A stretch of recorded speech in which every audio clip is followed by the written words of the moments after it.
Good morning बच्चों, welcome to Excellence Point classes. बच्चों पिछली क्लास में हम ग्राफिकल मेथड से सॉल्यूशन फाइंड करना ऑलरेडी सीख चुके हैं। इस क्लास में हम उसके एप्लीकेशंस देखेंगे in the form of exercise number 3.1। So without wasting any time let's begin. आइए बच्चों क्वेश्चन नंबर 1 से चालू करते हैं। यहाँ पे देखिए, आफ्ताब टेल हर डॉटर, यहाँ पे दो कैरेक्टर्स हैं। पहली बात तो आफ्ताब है और उसकी बेटी है यानी कि डॉटर है। यहाँ पे 7 years अगो, 7 साल पहले की बात की है। तो सबसे पहले यहाँ पे कुछ अज्यूम कर लेते हैं। तो आफ्ताब की एज मान लेते हैं यहाँ पे x ईयर्स हो जाए और बेटी की जो एज है वो y ईयर्स हो जाए। ठीक है, दो कैरेक्टर्स हैं यहाँ पे। अब पहला बोला है 7 years अगो, तो यहाँ पे हम लिख लेते हैं 7 years अगो। क्या हुआ है देखें, तो 7 years अगो तो दोनों की एज 7 साल कम हो जाएगी। तो यहाँ पे हो जाएगा x - 7 और यहाँ हो जाएगा सिमिलरली y - 7। आई वॉज मतलब कौन, आफ्ताब की बात हो रही है यहाँ पे। I was 7 times as old as you were then, मतलब आफ्ताब बोल रहा है कि मैं जो हूं वो तुम्हारी एज का 7 times होऊंगा।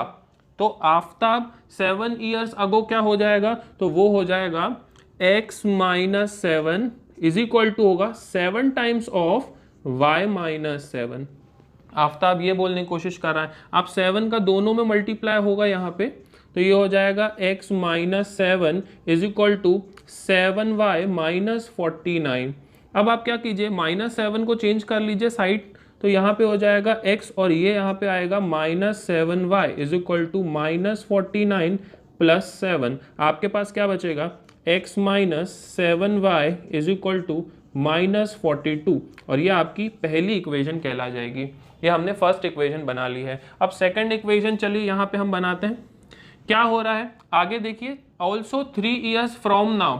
अब जब भी यहाँ पे फ्रॉम नाउ मतलब फ्यूचर टेंस की कंडीशन है यहाँ पे, तो यहाँ पे क्या होगा, after 3 years।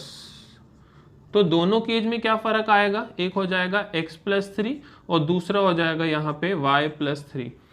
After 3 years I shall be, I मतलब कौन, आफ्ताब, यहाँ पे I shall be 3 times as old as you will be.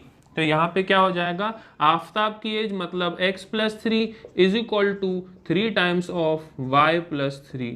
तो यहाँ पे क्या हो जाएगा, x + 3 is equal to 3y + 9, change कर लीजिए तो ये हो जाएगा x - 3y is equal to 9 - 3, यहाँ हो जाएगा x - 3y is equal to 6, और ये हमारी दूसरी इक्वेशन कहला जाएगी।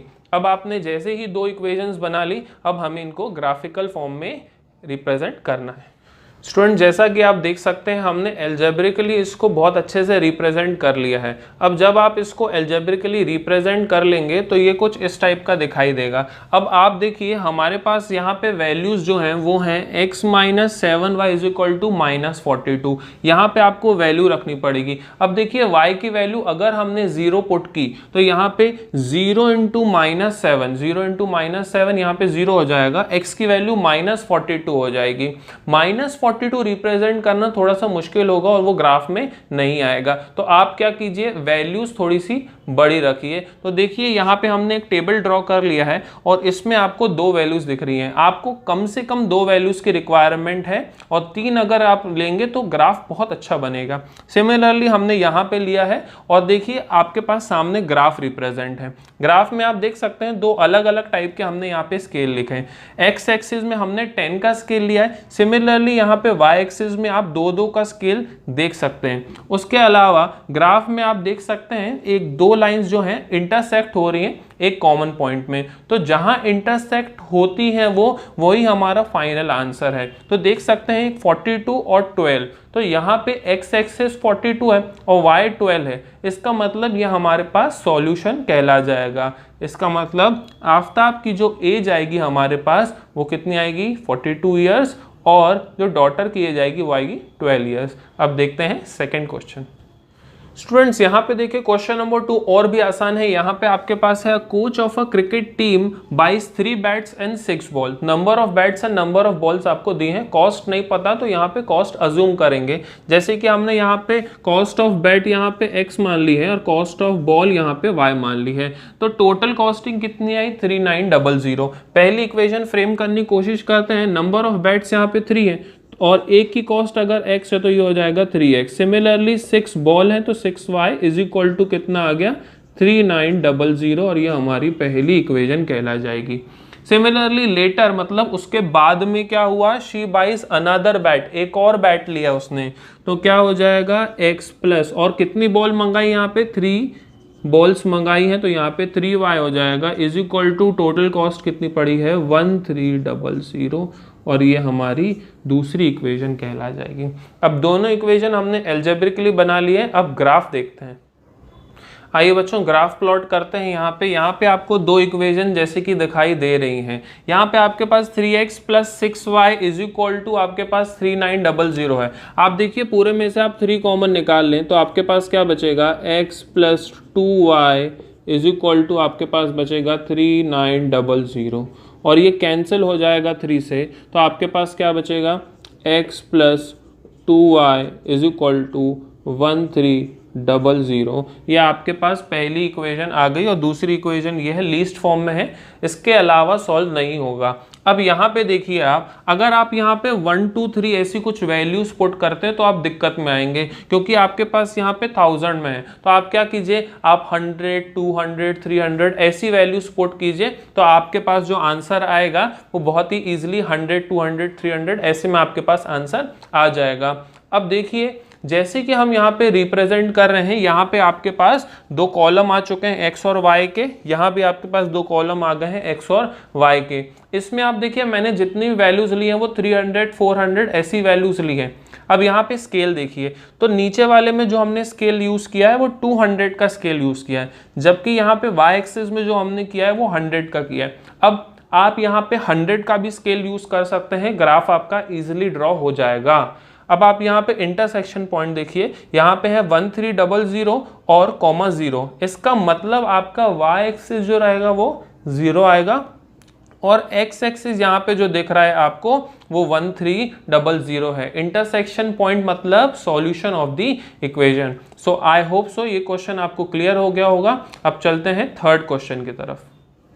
आइए बच्चों एक्सरसाइज का लास्ट क्वेश्चन करते हैं। यहाँ पे आपको है the cost of 2 kg of apples, 2 किलो एप्पल लिए हैं, and 1 kg of grapes on a day was found to be 160 rupees. अब यहाँ पे दो चीजें जो हैं वो है एप्पल्स और ग्रेप, तो यहाँ पे एप्पल्स को हमने क्या मान लिया है x और सिमिलरली यहाँ पे ग्रेप्स को y। यहाँ पे कॉस्ट की बात हो रही है तो ये रुपीज आएगा यहाँ पे।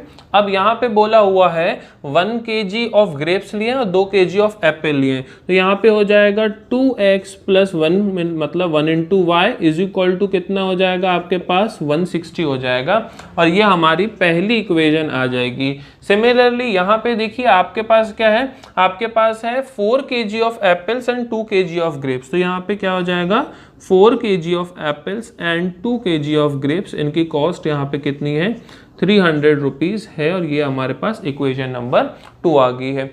अलजेब्रिकली रिप्रेजेंट करना बहुत आसान है। अब देखते हैं ग्राफ कैसे ड्रॉ होगा इसका। आइए बच्चों हम यहाँ पे पॉइंट्स निकालते हैं। यहाँ पे आपको दिखाई दे रहा है 2x plus y is equal to 160, तो हम y की क्यों ना वैल्यू निकाल लें, तो यहाँ पे y कितना हो जाएगा 160 माइनस 2x। सिमिलरली आप यहाँ पे देखिए, यहाँ पे आपके पास 2 कॉमन आ जाएगा, आपके पास बचेगा 2x plus y is equal to कितना बचेगा आपके पास 300। यहाँ पे आप 2 से इसको कैंसिल करा लीजिए, आपके पास बचेगा 2x plus y is equal to 150। y की वैल्यू बहुत आसानी से निकल जाएगी, यहाँ पे y इज इक्वल टू कितना आ जाएगा 150 माइनस ऑफ 2x, ये हमारे पास यहाँ पे आ गया है। अब देखिए हम इसके सॉल्यूशंस निकालते हैं, तो सॉल्यूशंस आपके सामने दोनों आ गए हैं। अब आपको क्या करना है, यहाँ पे सिंपली आपको इसको 10-10 के स्केल में ग्राफ में रिप्रेजेंट करना है। तो जब आप ग्राफ में रिप्रेजेंट कर लेंगे तो कुछ ऐसा दिखाई देगा। यहाँ पे देखिए दोनों लाइन्स आपको पैरेलल दिखाई दे रही हैं, मतलब यहाँ पे कोई भी सॉल्यूशन हमको नहीं मिलेगा। और यहाँ पे आपको x और y का स्केल मेंशन कर देना है, x axis is equal to 10 units and y axis is equal to 10 units. I hope so बच्चों आज का लेक्चर आपको पसंद आया होगा। अगर चैनल पे नए हैं तो आप सब्सक्राइब करें और बेल आइकन जरूर प्रेस कर लें ताकि आपको नोटिफिकेशंस मिलती रहें। और यहाँ पे 7 से लेके 10 तक के NCERT के सारे क्वेश्चंस मैं आपको सॉल्व कराऊंगा और वैदिक मैथ्स ट्रिक्स आपके ओलंपियाड और सारे एग्जाम्स के लिए जरूर काम आएंगी। Thank you for watching and have a nice day.